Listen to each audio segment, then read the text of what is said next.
Monsieur le maire, mesdames et messieurs, chers collègues, le premier constat que nous faisons à la lecture de cette délibération, c'est votre volonté de dégradation de la situation financière de la ville.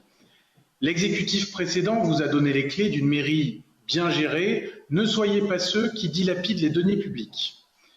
Cette augmentation n'est qu'une première étape dans la gestion budgétaire que vous comptez mettre en place, car nous entendons également parler d'un plan pluriannuel d'investissement à plusieurs milliards d'euros.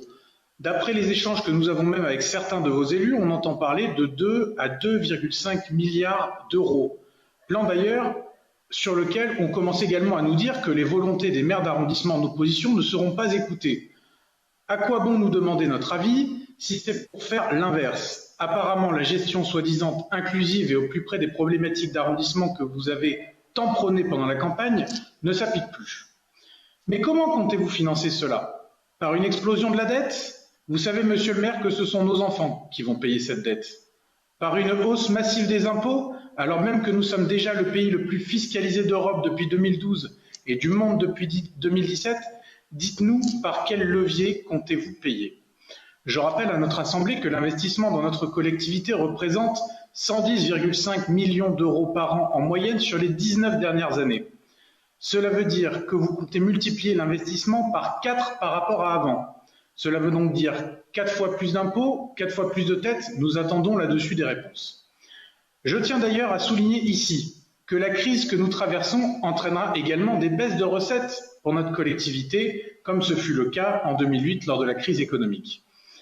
Nous croyons à l'investissement car il est l'un des vecteurs majeurs du développement économique de notre métropole et de notre ville. Les investissements permettent d'attirer des capitaux et des entreprises.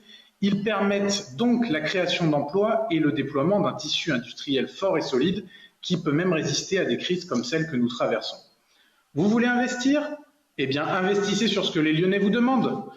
Sur la sécurité, par exemple, nous avons besoin de développer le dispositif de vidéoprotection. Je rappelle qu'à l'heure où nous parlons, un homme est toujours en liberté depuis plus d'1 an, alors qu'il a jeté une femme dans le Rhône au niveau du pont Morand parce que cette dernière avait refusé de lui donner une cigarette.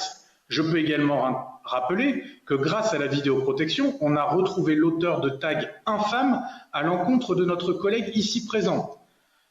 Quelles sont les futures autorisations de programme pour 2021-2026 au sujet de la vidéoprotection? Vous pouvez également investir sur la végétalisation de notre commune. C'était le sujet central de nos programmes respectifs lors des dernières élections. En 4 mois, aucun arbre planté, alors même qu'octobre-novembre est l'une des périodes les plus propices. Voilà quelques recommandations. En conclusion, je voudrais souligner que ce n'est pas la gestion de la crise sanitaire qui aura plombé les finances de la ville, car sur ce sujet-là, vous êtes plutôt passif. Je vous remercie.